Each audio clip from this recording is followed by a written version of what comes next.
नमस्कार, मैं हूं आपके साथ दर्श शर्मा और आपने देखना शुरू कर दिया है चाय पर चर्चा। राजस्थान विधानसभा चुनाव के प्रचार में अब कुछ घंटे बाकी है।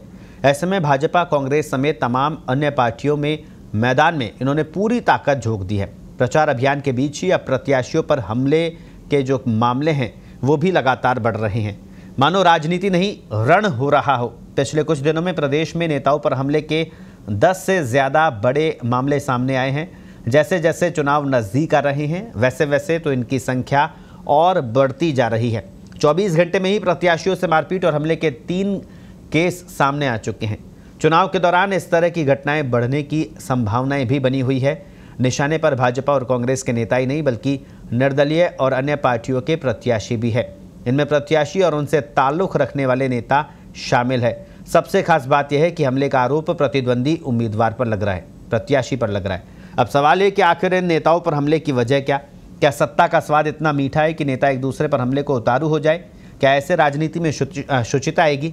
मजबूत लोकतंत्र की पैरवी करने वाले क्यों मौन हैं? इसी अहम मुद्दे पर करेंगे चाय पर चर्चा। अतिथियों से आपका परिचय कराऊं उससे पहले देखिए कैसे राजस्थान विधानसभा का चुनाव जंग का मैदान बन गया है। एक एक करके हम आपको बताते हैं। सबसे पहले 11 अक्टूबर 2023 के दिन को हम बताते हैं। भाजपा सांसद देवजी पटेल को टिकट मिला। जब सांचौर सीट पर वे पहली बार प्रचार के लिए गए तो वहीं पर कार पर हमला हो गया। कार के शीशे तोड़ दिए गए। कार के आगे विरोधी लेट गए। उनके कार चालक ने जैसे तैसे कार को वहां से दौड़ाया। इसके बाद 22 अक्टूबर 2023 को जयपुर के बस्सी इलाके में करीब 1 महीने पहले भाजपा के नेताओं पर हमला किया गया। कार में आ रहे नेताओं को घेरकर शीशे तोड़ दिए गए। बस्सी पुलिस ने केस दर्ज किया। 23 अक्टूबर 2023 को कांग्रेस प्रत्याशी दानिश अबरार और उनके परिवार पर भी हमला हुआ। दानिश अपने परिवार के साथ टोंक जिले में थे।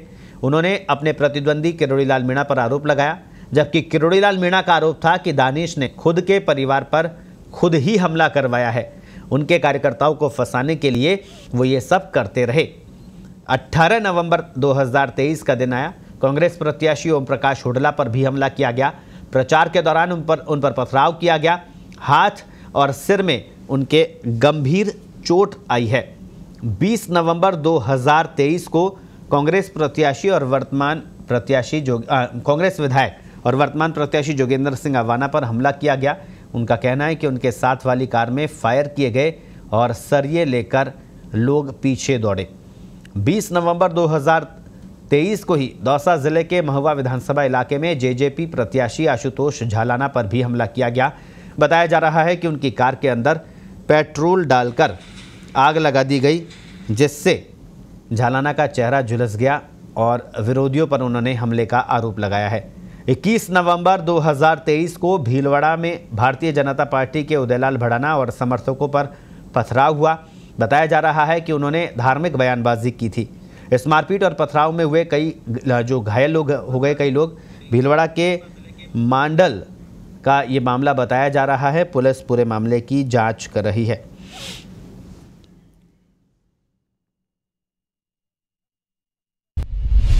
तो ये कुछ मामले थे जो ये बता रहे थे कि किस तरह राजस्थान विधानसभा का चुनाव जंग का मैदान बन गया है, जिसमें अब एक नेताओं पर हमले तक हो रहे हैं। और सबसे जो चिंता की बात है कि आरोप जो है वो प्रतिद्वंदी प्रत्याशी पर लग रहा है। इसी अहम मुद्दे पर बातचीत करने के लिए, चर्चा करने के लिए हमारे साथ में जो मेहमान हैं उनसे आपका परिचय करा दूं। कांग्रेस का पक्ष रखने के लिए हमारे साथ में पौरुष भारद्वाज जी है। पौरुष जी, बहुत बहुत स्वागत है आपका। भारतीय जनता पार्टी से एकता अग्रवाल जी हैं। एकता जी, आपका बहुत बहुत स्वागत। स्टूडियो में मेरे साथी वरिष्ठ पत्रकार और राजनीतिक विश्लेषक उमेश शर्मा हमारे बीच में हैं। उमेश जी, आपका भी बहुत बहुत स्वागत।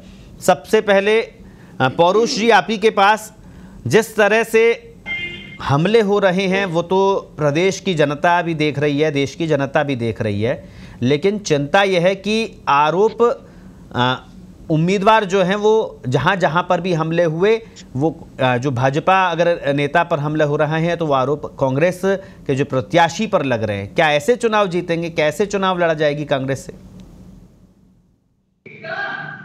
देखिए दस जी, मैं आपसे इस बात को कहना चाहूंगा कि राजनीति के जो माहौल में एक बहुत बड़ी गिरावट, चाहे वो नैतिकता के स्तर पे देखा जाए या फिर एक जो पॉलिटिकल सिनेरियो में भी जो एक सोशलाइजेशन होता था, जो राजनीति में भी जिसका सामाजिकरण शब्द काम में लेना ज्यादा उचित होगा, तो वो सब चीजें जो पिछले 9-10 साल में जो एक खत्म सी हुई है और लगातार अनवरत उसमें गिरावट हो रही है, और जिस प्रकार से आपस में जो बयानबाजी, चाहे वो राजनीतिक बयानबाजी हो, तो वो जिस प्रकार से एक पार्टी से हटके या फिर मुद्दों से हटके एक निजी तौर पे टारगेट करने लगी है जो चीजें, तो पिछले 8-9 साल में जो माहौल खराब हुआ, मैं इसको इस चीज का दोषी मानता हूं। और देखिए, हालांकि हमले हमारे नेताओं पर ज्यादा हुए हैं जो आपने रिपोर्ट बताई उसमें, और कई जगह भारतीय जनता पार्टी के जो नेताओं पे हमले हुए उनमें निजी कारण पे कई हमने भी व्यक्तिगत रिपोर्टें पढ़ी कि उनमें भारतीय जनता पार्टी के जिन लोगों को टिकट नहीं मिला उनका भी आक्रोश शामिल था। और अभी जैसे आपने देखा कि भारतीय जनता पार्टी की जब पहली सूची आई थी, उस समय जो भारतीय जनता पार्टी के कार्यकर्ताओं ने और जो नेताओं ने और जो खास करके जो टिकट लेना चाह रहे थे, तो उन्होंने जैसे जो राज्यवर्धन सिंह राठौड़ जी वाली जो जगह थी, सीट थी जोटवाड़ा, वहां पे जिस प्रकार से उग्र प्रदर्शन हुआ,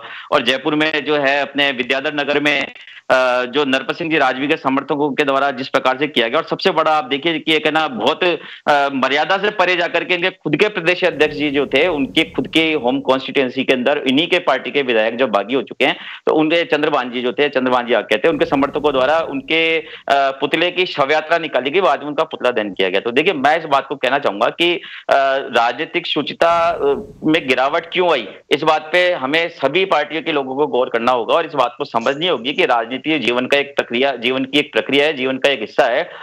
एक हमारे जो खास करके जो नेता होते हैं, अब उनका एक आचरण ऐसा होना चाहिए कि क्योंकि उनसे जनता भी जो है वो एक शिक्षा लेती है, या फिर वो उनके आदर्श होते हैं, और फिर समाज का जो प्रत्येक वर्ग है वो नेताओं को देख करके ही अपने आचरण में डालता है। और देखिए, पिछले 9 साल में आपने खुद ने देखा, जब खास करके जो यूपीए 2 के समय जो मनमोहन सिंह जी की सरकार थी और भारतीय जनता पार्टी के नेताओं के द्वारा उनके प्रति जिस प्रकार की अभद्र भाषा का प्रयोग किया गया, और जो इनकी IT सेल है उन्होंने जिस प्रकार से गंदे गंदे कार्टून बनाए, और जब प्रधानमंत्री मोदी जी का उदय हुआ और उसके बाद में इन्होंने जो हमारी कांग्रेस के नेताओं के लिए जिस प्रकार इन्होंने अभद्र भाषाओं का प्रयोग किया, उससे इनके कार्यकर्ताओं का मनोबल बढ़ा, और वो मनोबल पहले कांग्रेसी नेताओं पे था, बाद में ये लोग आपस में लड़ने लगे। मेरा सवाल ये था कि भाजपा के जो प्रत्याशी है उन पर हमले हो रहे हैं और आरोप कांग्रेस के प्रत्याशी पर लग रहे हैं।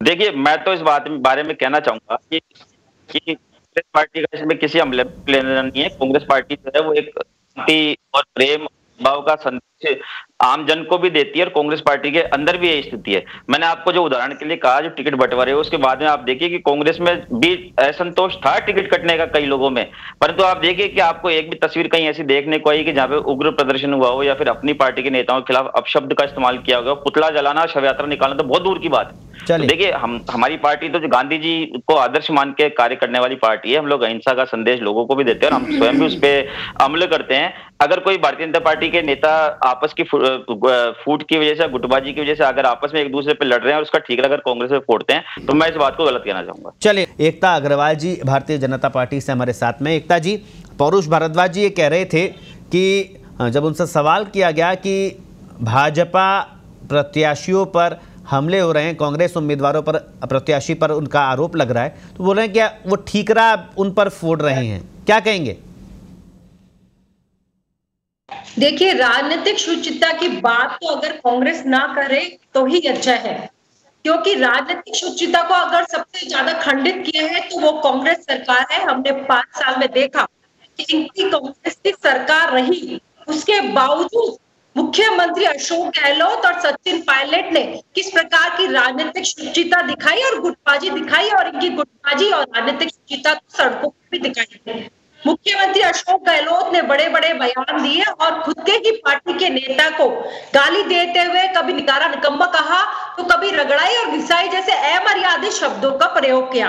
और यही वो राजनीतिक शुचिता के बड़े बड़े दावे करने वाली कांग्रेस सरकार है, जिसने कल ही हमारे देश के प्रधानमंत्री, और ऐसे प्रधानमंत्री जो देश के ही नहीं सर्वाधिक लोकप्रिय नेता हैं और संवैधानिक रूप से चुने हुए निर्वाचित प्रतिनिधि हैं, और वो भी ऐसे माहौल में जब पूरा देश का बच्चा बच्चा देशभक्ति के जुनून में डूबा हुआ था, क्योंकि खेल भी कहीं ना कहीं देशभक्ति से जुड़ा हुआ था। एक ऐसा आलम था, एक ऐसा माहौल था जब देश का प्रत्येक बच्चा बच्चा ये चाहता था कि हमारा जो भारत देश है वो कहीं ना कहीं मैच में, फाइनल मैच का मुकाबला जीते।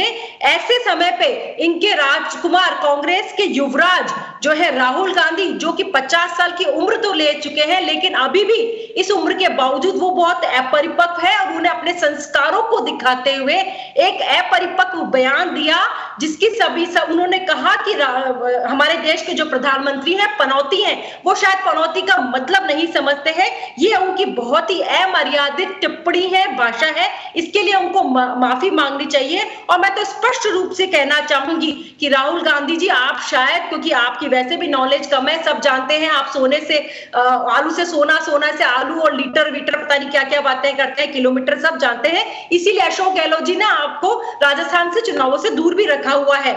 आपको क्योंकि हार का डर हो चुका है, आपको ये समझ में आ गई है जब जब कांग्रेस हार की ओर बढ़ती है। आपने देखा होगा 2014 जब पहले चुनाव थे, तब भी इनके बड़े बड़े नेताओं ने हमारे जो प्रधानमंत्री है, देश के प्रधानमंत्री, उनको कहा था कि चौकीदार चोर है, और किस प्रकार से भारतीय जनता पार्टी को आशीर्वाद जनता ने देने का काम किया था। तो राजनीतिक शुचिता की ये लोग बात नहीं कर रहे, ये बात करते हुए अच्छे नहीं। भारतीय जनता पार्टी राजनीतिक शुचिता की बात करती है, लेकिन कांग्रेस के जो प्रत्याशी है उन पर हमला होता है, आरोप अब आप ही के प्रत्याशी पर लगता है, क्या वो राजनीतिक शुचिता है?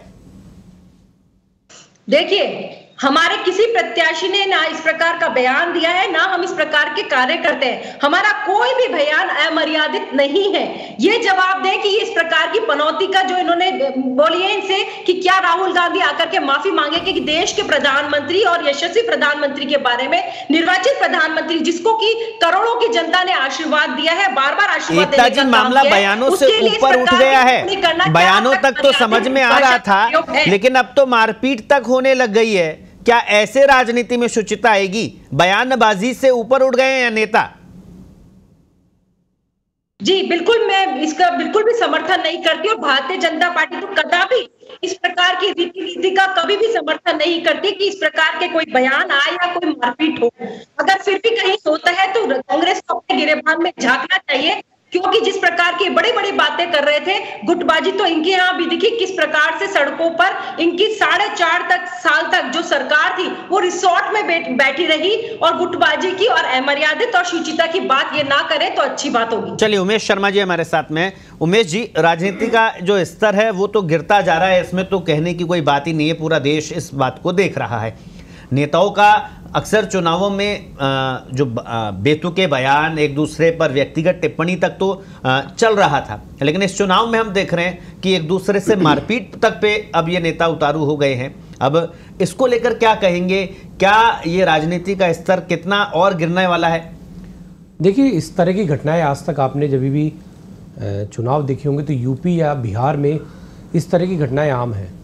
वहाँ चाहे पंचायत के चुनाव हो, और इससे भी बुरे हालात पश्चिम बंगाल में देखने को मिलते हैं, जहाँ पर पंचायत चुनाव में कई लोगों को जान तक गंवानी पड़ती है। तो कहीं ना कहीं राजस्थान में इस तरह के हथकंडों की एंट्री बहुत गलत है, और कहीं ना कहीं जो राजस्थान की राजनीति वो शांतिप्रिय राजनीति रही है, और शांतिप्रिय यहाँ चुनाव होता रहा है। लेकिन जिस तरह से इस बार हमले हुए हैं, तो ये सवाल भी उठाते हैं कि वाकई हमले हुए हैं, हमले कराए गए हैं, या वाकई में सामने वाला प्रत्याशी इसके लिए जिम्मेदार है। सबसे बड़ी बात है कि पुलिस इन्वेस्टिगेशन अभी तक इस कहेंगे कि इस नतीजे पर नहीं पहुंच पाई है कि आखिर किसने हमला करवाया।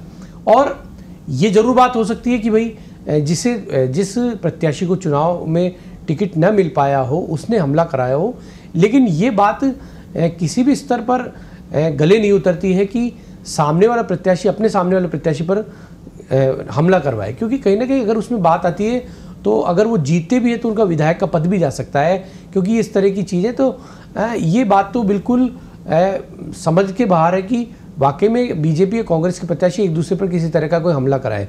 ये जरूर है कि राजनीतिक वेटेज लेने के लिए भी इस तरह के फर्जी हमले करवाए जाते हो, क्योंकि देखिए इस बार राजनीति में टीयर जिसे कहते हैं कि आंसुओं की राजनीति भी देखने को मिल रही है। कई ऐसे बड़े बड़े नेता हैं जो रो रहे हैं और जनता से अपील कर रहे हैं कि वो उन्हें जिताए, चाहे आप अर्चना शर्मा की बात की जाए, चाहे ओम प्रकाश हुड्डा की बात की जाए, इसके अलावा और भी ऐसे कई नेता हैं जो आज ही एक वीडियो सामने आ रहा है, आज ही जो जाटव हैं उनका वीडियो सामने आया, वो भी रो रहे हैं। तो ये सिंपैथी पाने के तरीके हैं, जनता के वोट पाने के तरीके हैं, लेकिन ये वोट पाने का तरीका बिल्कुल गलत है। आप अपने काम के दम पर, आप अपनी योजनाओं के दम पर, आप अपनी घोषणाओं के दम पर और आप आने वाले समय में किए जाने वाले कामों की सूची रखकर जनता के बीच जाए तो एक अच्छा मैसेज जाता है। लेकिन आप अगर इस तरह से जीत के आएंगे तो जनता को आपसे उम्मीद बिल्कुल नहीं रखनी चाहिए कि आप रोकर राजनीति करें या हमले के जरिए आप वोट पाने की कोशिश करें। तो ये बिल्कुल राजनीति का कहीं हिस्सा नहीं है और इस तरह की राजनीति राजस्थान में कभी रही। हमारे साथ में पौरुष भारद्वाज जी है। पौरुष जी, ये कहा जा रहा है कि जो पॉलिटिकल माइलेज लेने के लिए इस तरह के आरोप लगाए जा रहे हैं और इस तरह के हथकंडे नेता अपना रहे हैं कि जब फर्जी हमले भी करवा दिए जाएं, तो क्या ऐसी राजनीति को बढ़ावा देगी कांग्रेस? देखिए दर्श जी, मैंने जैसा कि आपसे पहले कहा कि हम लोग, हमारी पार्टी जो है वो गांधीवादी पार्टी है और महात्मा गांधी जो है वो एक हमारे आदर्श हैं और पूरी दुनिया इस बात को जानती है। तो हमारी पार्टी इस तरह के किसी भी, चाहे वो भाषाई हिंसा हो, चाहे वो शारीरिक हिंसा हो या अन्य किसी प्रकार की वैचारिक हिंसा हो, हमारी पार्टी उसके सख्त खिलाफ रही है। तो जैसा कि अभी एकता जी जो कह रही थी कि भाई राहुल गांधी जी ने जो पनौती शब्द काम में लिया, तो देखिए मैं इनको, ये ट्विटर पे कितनी एक्टिव है मुझे नहीं पता, बाकी मैं इनको जानकारी देना चाहूंगा कि आप ट्विटर पे जाइए, जो पनौती शब्द जो है वो ट्विटर पे बहुत टॉप 5 में जो है वो ट्रेंड कर रहा है। तो राहुल गांधी जी ने सिर्फ एक जन भावनाओं की अभिव्यक्ति की थी। तो पौरुष जी, जो चीज ट्विटर पे ट्रेंड करनी चाहे वो अमर्यादित होगी, वो बातें राहुल गांधी बोलेंगे? नहीं नहीं, देखिए बात नहीं, क्या राहुल गांधी वो सब चीजें बोलेंगे जो ट्विटर पे ट्रेंड कर रहा है, और चाहे वो अमर्यादित ही हो, वो सब बोलेंगे? मैं आपसे एक बात, मैंने कहा ना, राहुल गांधी 50 साल की उम्र के बाद भी एकता जी आऊंगा आपके पास, एकता जी आऊंगा, एकता जी आऊंगा आपके पास। हाँ, में लिया था प्रधानमंत्री जी जब थे, जब मनमोहन सिंह जी जब प्रधानमंत्री थे, उस समय आपके आईटी सेल किस प्रकार के अमर्यादित और अश्लील जो है एक जो कार्टून टाइप के बना करके व्हाट्सएप पे और सोशल मीडिया पे डालती थी, भूला नहीं है देश अभी। और देखिए दूसरी बात, आप जो कह रहे थे कि भाई राहुल गांधी जी के पास ज्ञान कम है, प्रधानमंत्री जी के पास ज्ञान ज्यादा है, तो प्रधानमंत्री जी कौन से स्कूल में पढ़े, कौन से कॉलेज में पढ़े, देश को जानकारी तो दीजिए कम से कम। कभी तो आप उनको 12वीं पास बताते हैं, कभी बीए बताते हैं, कभी एमए बताते हैं, कभी एनटीआर यूनिवर्सिटी से पास बताते हैं, कभी येल यूनिवर्सिटी से पास बताते हैं। तो ये इतना सा तो कम से कम एक देश का स्तर रहने दीजिए कि पढ़ा लिखा आदमी जो विदेशों से जो डिग्री लेके आया, जो देश में पढ़ा है, मतलब वो तो अनपढ़ हो गया, कम ज्ञानी हो गया। और जिस आदमी की डिग्री का नहीं पता वो आदमी, पौरुष जी मुद्दे पे आइए, मुद्दे पे आइए, मेरे सवाल का जवाब दीजिए। पौरुष जी, चर्चा ये हो रही है, पौरुष जी जवाब देना, मोदी जी के बारे में, मोदी जी की जानकारी और ज्ञान के बारे में तो पौरुष जी प्रधानमंत्री की शिक्षा पर चर्चा हम नहीं कर रहे हैं, जिस पर चर्चा कर रहे हैं उसका जवाब दीजिए। अगर आपके पास जवाब नहीं है तो मना कर दीजिए, लेकिन मुद्दों को भटकाने की कोशिश बिल्कुल मत करिए। जवाब देने का टाइम आता है तो आप लोग सुनते नहीं। आप लोगों की सबसे बड़ी दिक्कत यह है कि आप संसद विपक्षी सांसदों को नहीं बोलने देते, टीवी पे आप कांग्रेसी प्रवक्ता को नहीं बोलने देते। आपने जो आरोप लगाया उसके जवाब तो सुनिए ना, सुनने की ताकत रखिए ना। मैं बोला जवाब दीजिए पौरुष जी, जवाब दीजिए। हाँ, क्या दर्जी क्या पूछना चाह रहे हैं? मैं ये कह रहा हूं कि जिस तरह से आरोप लग रहे हैं, कांग्रेस के जो नेता हैं वो जिस पॉलिटिकल माइलेज लेने के लिए इस तरह के आरोप लगा रहे हैं, क्या कांग्रेस ऐसी राजनीति को का समर्थन कर रही है क्या? दर्श जी देखिए, मैंने आपसे जैसा कि पहले कहा कि हम गांधी जी हमारी पार्टी के आदर्श है और हमारी पार्टी जो है वो सत्य, अहिंसा और त्याग, बलिदान, हम ये फिर वो चाहे कार्यकर्ता मारपीट कर दे। नहीं देखिए, हमारे यहाँ पे मैंने आपसे कहा ना, जब टिकटों की घोषणा हुई तो भारतीय जनता पार्टी में तो इनके खुद के विधायक ने, इनके खुद की पार्टी के प्रदेश अध्यक्ष की शव यात्रा निकाल दी। बताइए हमारी पार्टी में कहीं ऐसे दृश्य आपको देखने को मिले? हमारी पार्टी में एकता जी के पास में आता हूं, वक्त की क्योंकि कमी होगी। जी एकता जी, आज एक जो केस सामने आए हैं, सवाई माधोपुर में कांग्रेस प्रत्याशी दानिश अबरार, उन पर हमला होता है, आरोप लगता है किरोड़ीलाल मीणा पर। महुआ से कांग्रेस प्रत्याशी है ओम प्रकाश हुड्डा, उन पर हमला होता है, आरोप लगता है किरोड़ीलाल मीणा पर। क्या किरोड़ीलाल मीणा की जो राजनीति है, क्या भाजपा की जो राजनीति है, क्या वो अब इस स्तर पर आ गई है? क्योंकि एक मामला नहीं है, दो जगह पर हमले हुए प्रत्याशी पर और आरोप आपके नेता पर लग रहे हैं। देखिए, आरोप लगाने का काम तो कांग्रेस कर रहा है और ये मैं साफ रूप से कहना चाहूंगी कि जो कांग्रेस की पार्टी है वो झूठ की एक मशीन है। और उनकी 4 साल में 5 साल में जो भी झूठ की गारंटियां थी वो सब फेल हो गई, इनकी गारंटी वारंटी सब खत्म हो गई।